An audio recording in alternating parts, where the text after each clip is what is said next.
Welcome to our profit era. I'm your host, Cindy Kumar, your fractional CFO and financial bestie. And today I had the opportunity to have a conversation with the inspiring Lexie Penichet. She's a photographer, entrepreneur, mom of four, and founder of the design agency We Launch Monday.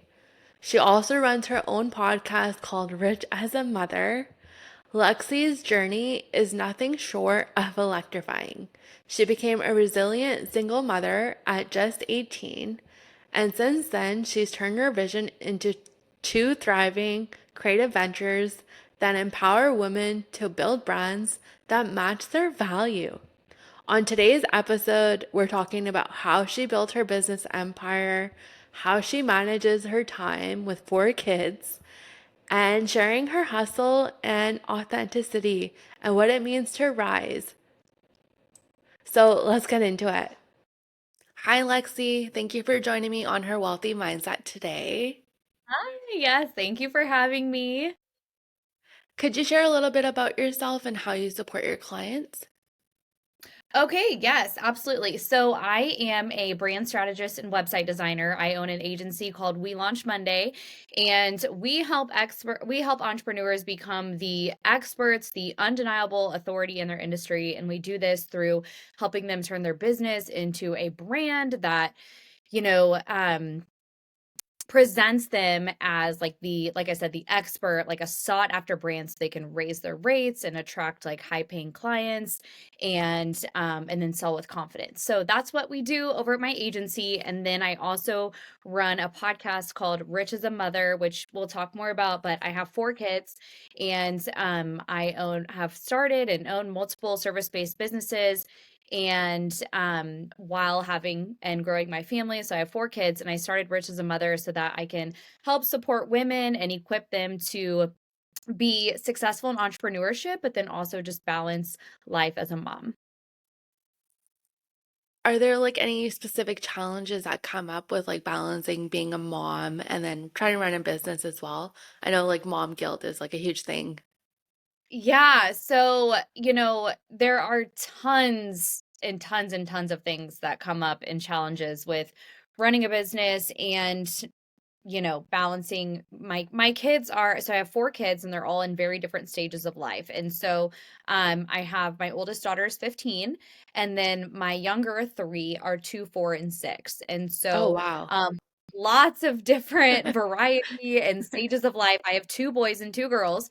Um and so yeah, there are a lot of challenges that come, but I was a single mom for 7 years with my oldest daughter, until I got married, and I worked a ton to, just do what you have to do as a single mom and, like, keep the lights on, like, I worked, like, 60 hours a week, and I talk about that on a lot of my podcasts. That was what, inspired me or pushed me to become an entrepreneur or own my own business so that I could be in control of my time. And so, yes, I have the time freedom, which is great. And it allows me to, do what I need to do as a mom and then also work when I can. I like to work. I want to work. I have a lot of big like dreams and aspirations and things.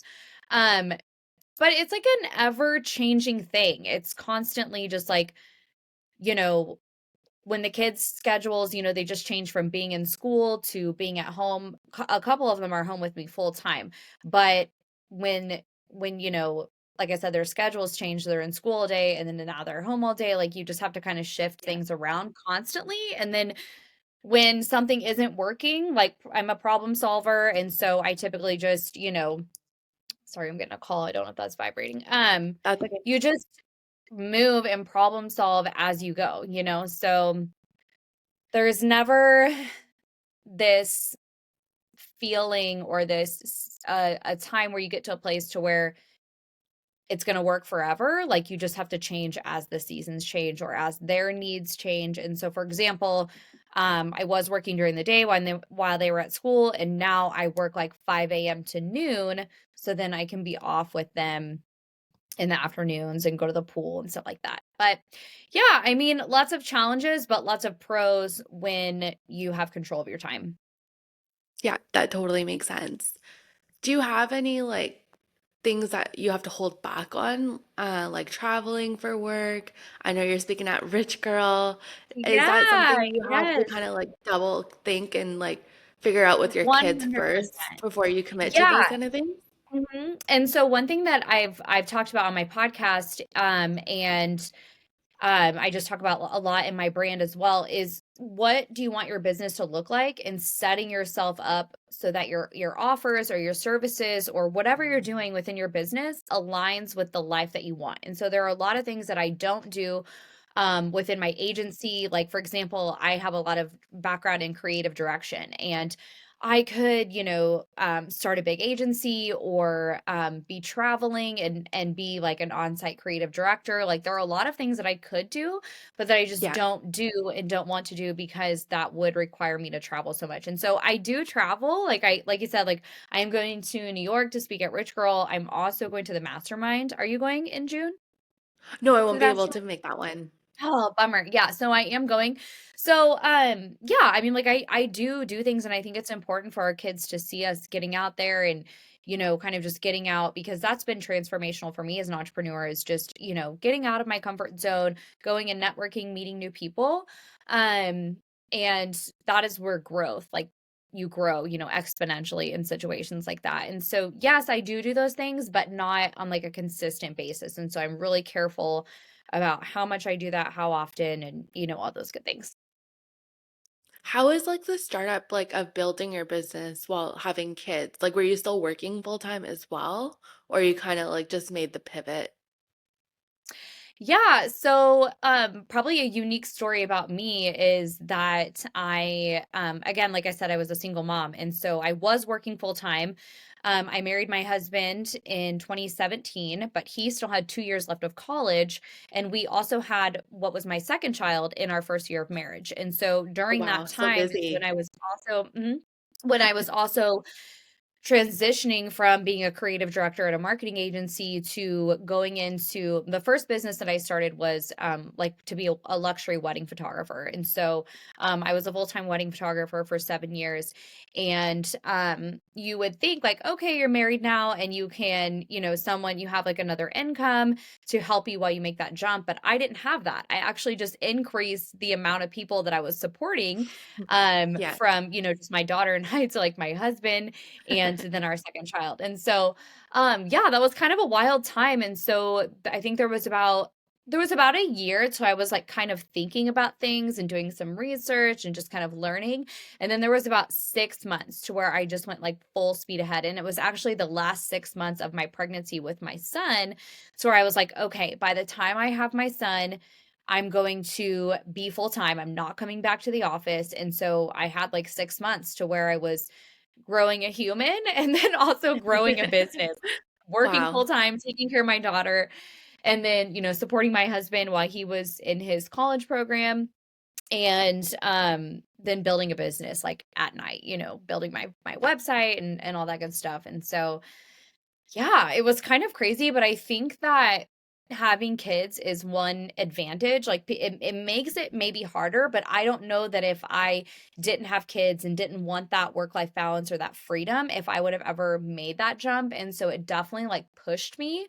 And then yeah, like I've just always been an all-in person. So by the when it's time to go, like it's go time, you know what I mean? Yeah, that totally makes sense. Do you have any Yeah. like scheduling hacks or things that you do to keep yourself organized and on top of everything? Oh my goodness. So, yes, I have my Google Calendar, which is like I always like laugh, like I just live and die by my Google Calendar and or my iCal on my phone. If it's like not on there, it's not Yeah. happening. Like I won't show up, but it's basically just kind of like my day to day. I keep track of actually so I'm going kind of through this right now because I'm scaling my agency to a place to where I'm starting to hire employees and outsource and delegate work. And I always feel like sometimes we get too many productivity apps. Like we can have a project management system, and then we have contracts and invoices, and then we have Slack, and we have like all these things going. And so one thing that I am kind of a queen at is systems and automation. And so But at the same time, I want that process to be like really lean. So I try to keep it as minimal as possible in regards to my apps. I just use my iCalendar for literally everything. And then I have like obviously a CRM that helps me keep track of like contracts, invoices, due dates, project timelines, things like that. And yeah, so I think that my advice is just to find a system that works for you, and it's one thing to find the system and to create the system, and then also like another to like you actually have to work this system and abide by it. So your system can look different, but the calendar is kind of, I guess, my biggest thing. I just literally put everything work related, house related, especially with my family. Everyone shares like one calendar and we put all of our stuff in there. And it's everyone's responsibility that if you didn't put your thing in there, for example, my teenage daughter, if she didn't put something in there, then she might not have a ride or like she might not be able to go or whatnot. So my husband and I definitely operate this way. And then as the kids get older, we incorporate them into that. But I really think it's just, like I said, finding a system that works for you and then working that system.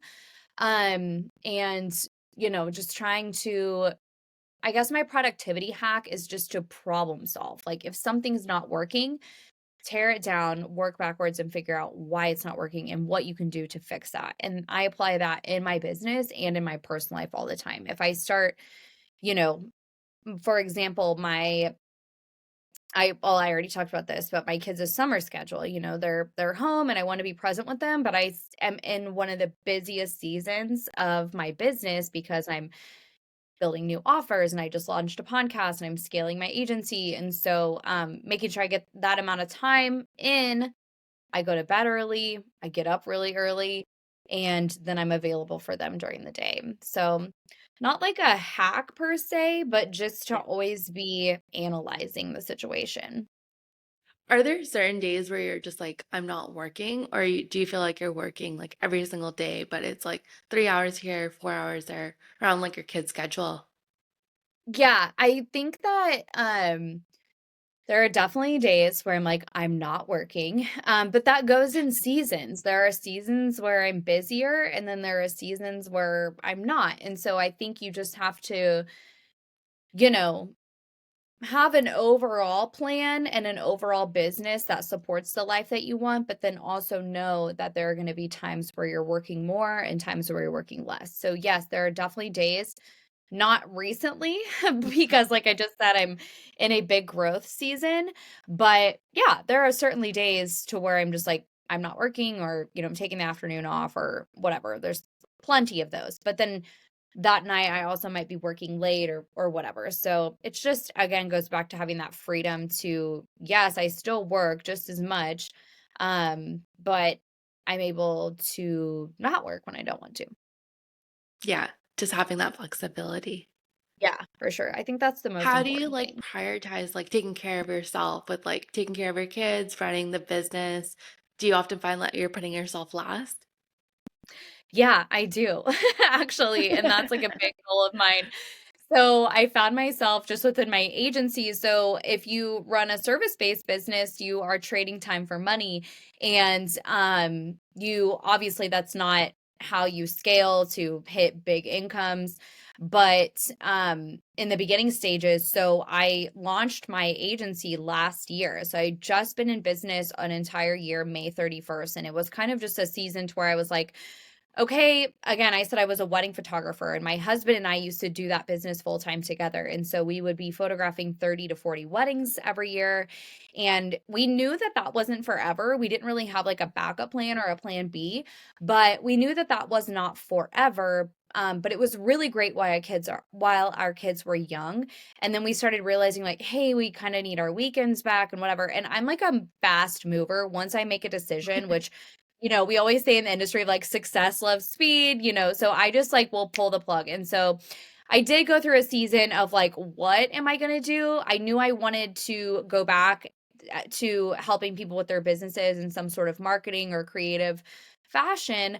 But yeah, so I launched my agency last year and it was just like crazy, crazy, crazy.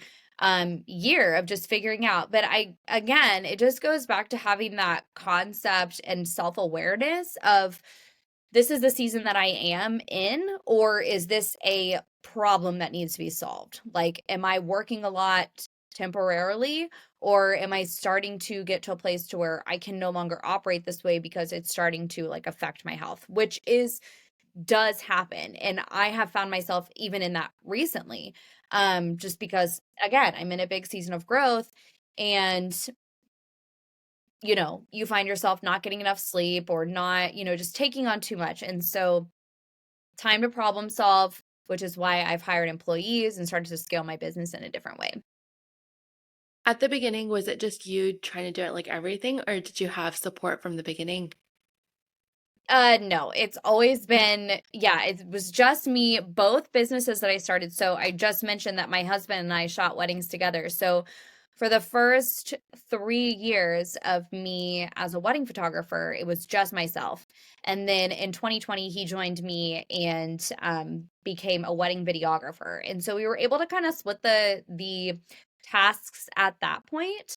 But now in my agency, which my husband is still a videographer, he's also getting his master's degree in computer science because he has Oh, some other wow. creative, yeah, he has some other like creative things that he wants to do, which he's amazing and creative, but he's gonna be, developing things in the tech world. And so, yeah, I'm back to running my agency by myself. And then again, he does like my video. He really helps me with like my brand more on the personal brand side.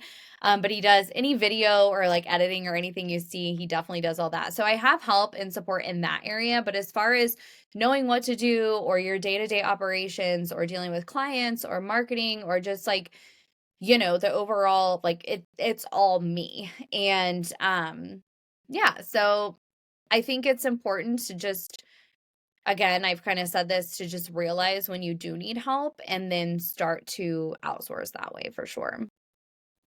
Yeah, definitely. Because otherwise, you feel like you can handle it all and then you just burn yourself out. 100%. Yeah, absolutely. And I was definitely getting to that stage of burnout. Not necessarily burnt out as in the way that like I just don't want to do this anymore. More burnt out is in like I don't have any space for creativity because I'm Mhm. just constantly moving from one project to the next. And, just handling, when you're a service provider or you're a coach, you're spending a lot of time delivering or one-on-one time with your clients. And so you also have to make time to market your own business, which for me, that's where things kind of fell behind. It was like, okay, great, which my business up until this point has been fantastic and ran off of relationships and referrals, which is amazing. But that will only take you so far to where you're like, okay, I have to market and scale my company. So, Yeah, for sure. When you made the pivot from like photography side to your agency, did you like make sure like the cash flow, you had the emergency savings and all that kind of stuff set up, or was it just like an instant, like, we need to make the change, let's do it now? yeah, so I think that weddings are booked about a year in advance. So we definitely had weddings like and revenue still coming in to where, but it is a faith jump because when you start talking about, online of, I'm doing this new thing, like you kind of, you can't really do both really, really well. And so we still Yeah. photograph, like I have 5 weddings this year, and I will probably continue to do that for the right couple, or for people that I know, or people who inquire, but I don't heavily market in that space anymore. Um, and so as far as cash flow, it was like a little bit like, yeah, we have some money coming in, but then also I just moved really, really quickly, and I have a really big network just through, the places that I've worked, or the like in my community. I'm really involved within my church, so I have a lot of relationships there. And then just kind of in the entrepreneur world. So I was able to pivot pretty quickly and scale pretty quickly because of Yes. those relationships. But yeah, there's, when you have a family of 6, there's not, we have done well for ourselves, but we're not like, you know, loads and Mhm. loads of savings. Everything is allocated toward, payments or like our retirement or, savings and stuff like that. So we've definitely been smart with our money, but yeah, so I guess there was some definitely risk involved. I wasn't like sitting on a huge goose egg or anything. Like, sure, I don't have to pay my bill. Like, no, I was definitely paying bills with money I was bringing in through both things for a little bit. So, That totally makes sense. yeah, What it's type a of lot. clients do you work with? Like when it comes to the agency, are there specific industries or types of businesses you enjoy working with? Yeah, so I work with service providers, and then I work with a lot of like coaches or people in the online business world. That's probably one thing that sets me apart is that I have been in a luxury service providing and industry as a wedding photographer. So I'm familiar with marketing a service-based business as well as high ticket sales and providing a luxury experience and having that knowledge of what experiences your customer would want to experience, sorry. But then on the flip side, I have a lot of experience in the online business world when it comes to online offers, building out sales pages. I would say that's one thing that sets me apart as a website designer and a brand strategist is I'm really, really good at copy and creating a sales page that leads people to buy. I have a lot of extensive knowledge in that and have helped a lot of businesses throughout the years, whether they're brick and mortar stores, service based businesses, or just like, the online business world, building online offers. So I have like a well rounded um, experience within all of that, but I would say mainly service providers and then online businesses. Your work is like amazing. The Rich Oh, Girl thank Brittany you. Collins website is so good. Oh my gosh, yeah, that was so fun. Yeah. And so I think yeah, just that type of entrepreneur who is doing a lot of different things. I work with entrepreneurs kind of in a variety of seasons. So I have people that come to me either with like a business idea and they're ready to invest up front, or maybe they already have a business and they're just ready to kind of take it to the next level. And so we, give them a brand that presents them, like I said, as a professional so they can kind of become noticed and seen as like the go-to or the expert because that is especially this day and age when there are so many people in the online space, that is what will set you apart and attract your buyer and then help you be seen as a professional. So, um yeah, so I work with kind of those mid-level entrepreneurs and then people like Brittany who are just like multi-entrepreneurs. So they have a lot of different things going on. They run maybe a coaching program, she runs a conference, she runs she's a speaker, and so she has all these different things going on. And one thing that I'm really good at is brand strategy. And so figuring out how to tie all those things together and position that person as an expert and an authority in all the spaces that they're doing. And so it doesn't matter who you meet on the street, or whatever, you have a place to send your potential clients to showcase, like, here's my business, this is who I am. And it just gives people that confidence that no matter who they're talking to, they can feel like a professional. Other than like referrals and community and networking, are there certain things that you find in like the marketing world that really work well for like people that are building their personal brand? Yes. So building their personal brand or just their brand in general?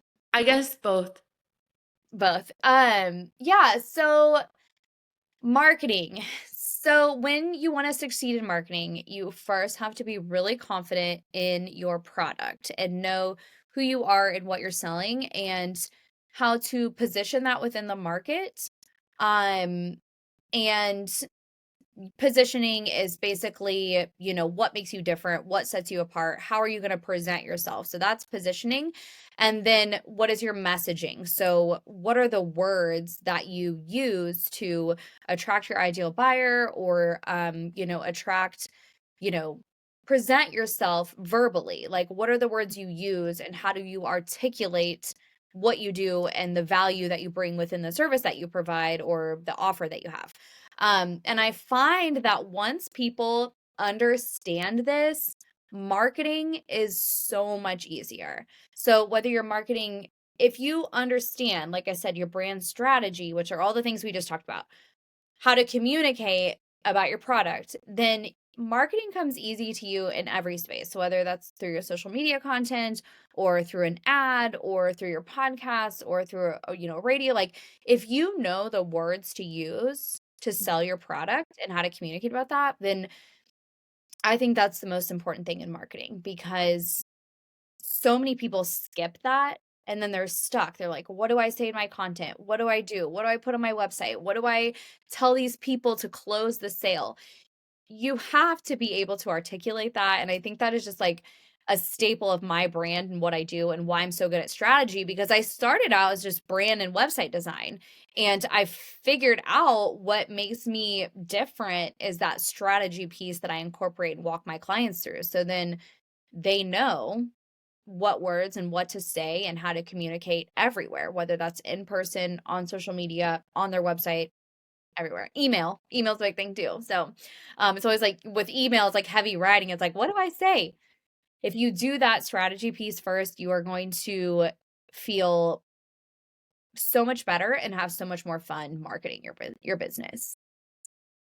What are your thoughts on like using ChatGPT for the copy versus working with someone like you?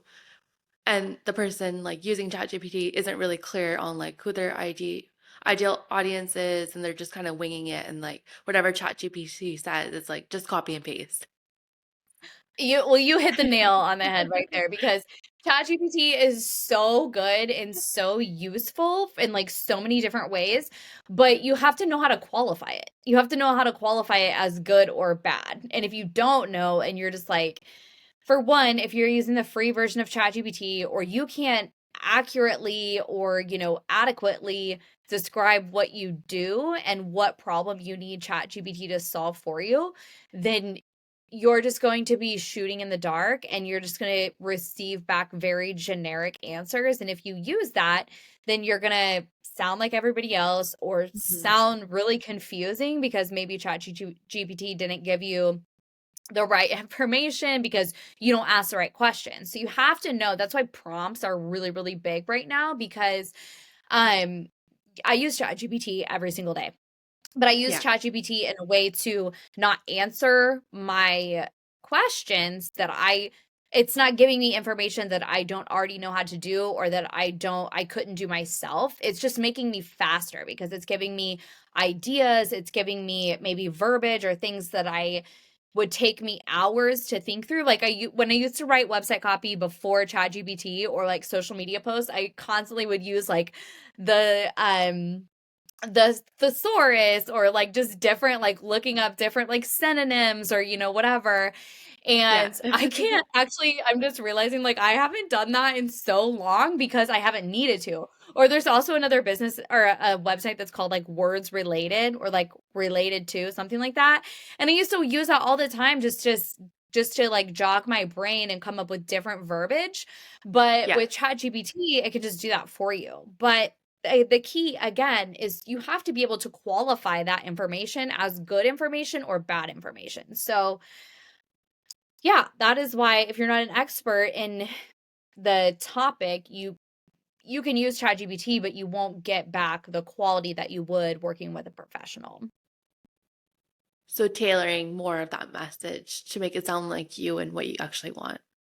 100%. Yeah, absolutely. And unique and just like correct, you if you just ask it like, you know, here's what I do, tell me what I should say on my website, then you're going to get some very generic information. You want to have that unique positioning so that you stand out and then also just be able to, like I said, qualify what's good and what's bad Yeah, and I or feel like what when you and I feel like when like you read through people's captions or things that they're posting, you can tell it's like ChatGPT and not them. Oh, yeah, you can for sure tell. Like, especially with, like, everyone's talking about now, like, the M dashes and stuff, like, you can Yeah. definitely tell. Um, which I was kind of proud of myself because I didn't use those nearly as much as ChatGPT, but I do use, like, I'm a big punctuation person. I work with some Yeah. clients who are like, oh, I don't like punctuation or whatever. And I'm like, there should definitely be a period there. Or like, I'm a big Yeah. Oxford comma fan. So I feel like I used some of that in my writing already. But yeah, you can definitely overuse it, or you're starting to be able to tell quite a bit when people are using Mhm. ChatGPT. Yeah, for sure. Do you have any like limiting beliefs or like blocks that come up like as like you're growing and scaling, you're going to be speaking on stage in New York? Like is there any like fear or like doubts that come up? I think that I definitely do think so. And I think mine are always around like financially, I'm not where we want to be. Like I don't have my retirement accounts maxed out and or Yeah. my savings account. And so I think my limiting belief or maybe something that I've been working through recently is just you have to let go and hire the right people in order to be able to make more money. Like there, especially in a service-based business like my agency, I only have time for so many people. And yes, I have a lot of high-paying clients and my income is good and I do well for myself. But I think a limiting belief for me recently that I had to work through was just like I was constantly telling myself like if I can just get caught up, then I can continue to do all this on my own. And I found myself every few weeks right back in the same position, just inundated with work, too busy, can't market, can't sell, can't do all the things that I do for my clients for myself. Yeah. And you know, I don't have necessarily limiting beliefs around what I'm worth or, what I can accomplish. It's more so those immediate, like, letting go. For example, my agency, like I said, my husband's in a master's program, so my company is what's supporting us, Mhm. my family of 6, all on our Yeah. own, and so sometimes you can be afraid to make that jump, like, okay. And so, I had, like, my highest month ever in what is it? It was May, yeah, April and That's May exciting. were, like, super, super high cash months, and so, I decided, like, now's the time to do it, you know what I mean? But you can get to in that place to where you don't wanna let go of that money that you're getting, even though like, I Yeah. know I ran businesses for a long time. Even before I owned my own, like, I worked for a lot of different companies and management and leadership positions, and you have to bring on people to be able to scale. You have to delegate. But I think letting go of that money and just having faith that it's gonna come, especially because you're gonna have time to do more sales and marketing, Yeah. then, yeah, so yeah, and you definitely have imposter syndrome or, things come up through entrepreneurship at all different seasons, especially when you're going to new levels or you're doing new things. And we tend to be in the world that we're in. And so we feel like everyone is talking about this stuff or everyone knows this stuff. But I just saw somebody online this morning that was talking about what it means to build a brand and the feeling that it gives people and what that actually means, like why Gucci can sell Gucci versus Walmart gets Mhm. Walmart prices, like what Yeah. makes it different. And I thought that everyone knew that, like, but we have to remind ourselves that we're in that world that we're in. Like, you're probably in the finance world. You see all kinds of like money coaches online. But for Yes. me, I only have like a couple people in that space that I follow. And so yeah, we can't think that we don't have something to offer or that everybody else is always already doing it or doing it better. Like that's just not the case. That totally makes sense. What does wealth mean to you? Wealth. Okay, yeah, so this is a great question, because on the Rich as a Mother podcast, I talk about being, like, rich, not just in, your business with money, but rich in your life, rich in faith, rich in family, and rich in wealth is one of those things, and so, being rich in, like, wealth, so let's talk about it from a, like, emotional aspect, like you have like emotional wealth and then you have financial wealth. So emotional wealth for me is just like happy and at peace and time with my kids and no drama within my life. I keep my circle like pretty small, and I've had to even remove like toxic family members or things that just don't add value to your life. And so I feel like I'm really wealthy in my family and in friendships. But then wealth financially is, I come from a very middle class family. Like I was the first entrepreneur in my family. And so financially, I would really like to just I'm like the first person, like no one in my family really talked about money or like your investment accounts or like how to Mhm. do anything like that or how to expand your wealth. And so financially, I want to have diverse revenue streams or diverse investments, whether that's, real estate. We have a house that we got for like a really low amount in 2020, and we're remodeling that and turning that into a rental eventually. And so we just want to have like those different income streams so that we're not like dependent on the government, so that Mhm. we're Yeah. not dependent on anyone else to take care of us. I really don't want I don't necessarily want to, you know, become so rich that my kids never have to work for anything. Like, I think it's really important for them to have to work, but I want my husband and I to be able to take care of ourselves and Yeah. then, set them up for success, like pay for their colleges and things like that. And so I think it's really just like financial security and peace of mind in that realm and just doing whatever we need to do to make sure we're set up for success as we get older. Yeah, definitely. Are there any like money habits or things you're teaching your kids now so that when they do grow up and start their careers that they have like a good like money mindset? Yeah, absolutely. So I think like one big thing is just to talk about money. So, like I said, I have a teenager, and you really just be open with them about life and how much things cost and how to manage their money, and then also providing avenues for them to earn money. Or, like, my son, he's 7 and he always wants like a new video game or a new this. And so, he has to like they all have money and money they've earned or from this or that, and if they want something then they have to do chores and they get money for that, and then they keep track of and calculate up until, I mean, like a video game is like $60. You know what I Yeah. mean? So I'm like, there's nothing around here you're gonna be able to do for me for $60 in one day, and not at 7. So you're gonna have to work toward that for days or weeks, and he'll do little tasks here and there, and sometimes that's worth $5, sometimes it's worth $2, but I think it's important to just get them to learn that now, and like the value of money and how it works so that they're not, shell shocked later. No, that totally makes sense. Are there certain conversations like you avoid having in front of them? Like, for example, growing up, like seeing your parents like complain about taxes or you need to work hard, like we don't have the money for that. Mhm.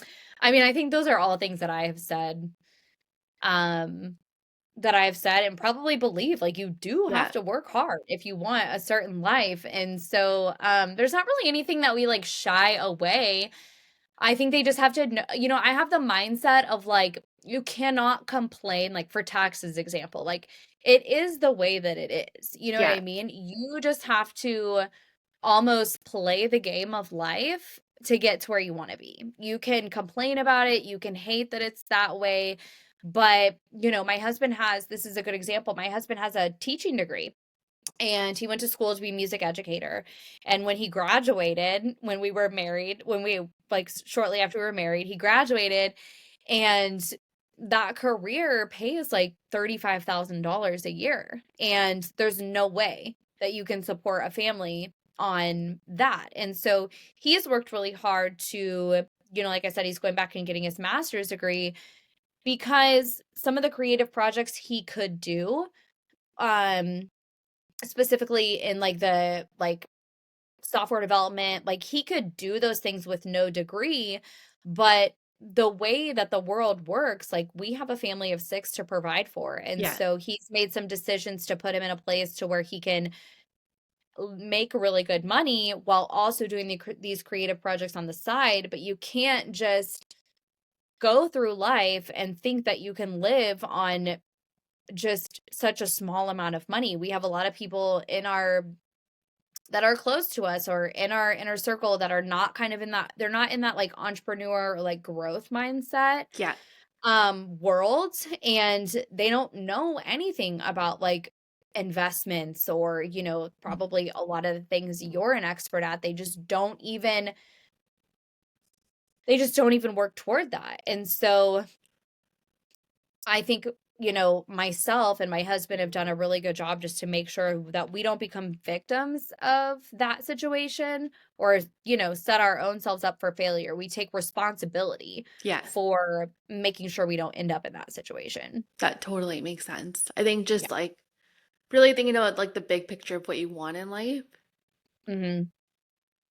And then go for it. Like, you can't expect I think a lot of people just have like a victim mentality about it, or they don't realize that they could completely change their lives if Mhm. they're willing to put in the work. Yeah, totally. I find that with like a lot of clients too. It's like I've never been taught taxes, like I'm not good with money. There's so much shame around it. But it's Yeah, like I can give you the tools and resources, but it's up to you if you want to implement it. 100%. And I think that that's so accurate with like I have this viewpoint that everything is just a learning curve. Like, if you Yeah. don't know how to work out properly, or you don't know how to become a photographer, or you don't know how to run your own business, like everything is just on the other side of learning how to do it. Like, you have the capability to just, I've said this before, like pull yourself up Yeah. and just make your life what you want it to be. Yeah, and I think it's just like practicing and actually doing it. We live in a world where like everyone's just consuming, but no one's really taking action. Yeah. And that I see that all the time, and it always just blows my mind. Or, no one taking like we said, complaining. I can think of like 4 or 5 different people that just complain about their situation, but it's like, I've given you, like, 10 ideas to change this. It's up to you to change it. Yeah, totally. I feel like anytime you have conversations with people, everyone's like complaining about like the economy, like the market, this and that. It's just like there's no positivity about anything. Even like something simple as groceries, like grocery prices are going up. Everyone's Yeah, and they complaining. are, so Yeah. what are you gonna do about it? You know Yeah. what I mean? Like, it does you no good. Like, you need to put that energy into figuring out how to make more money. 100%. So, I mean, because it'll catch up with you. Like, you can't just think like, "Oh, I make $60,000," which I don't know, like, how that translates. Canada's pretty comparable to the US, right? Like, I would say so. Yeah. yeah, so it's pretty comparable. So, like, you can't live on, I feel like personally, what is $100,000 now, 5 years ago was like 60 to $70,000, right? Right.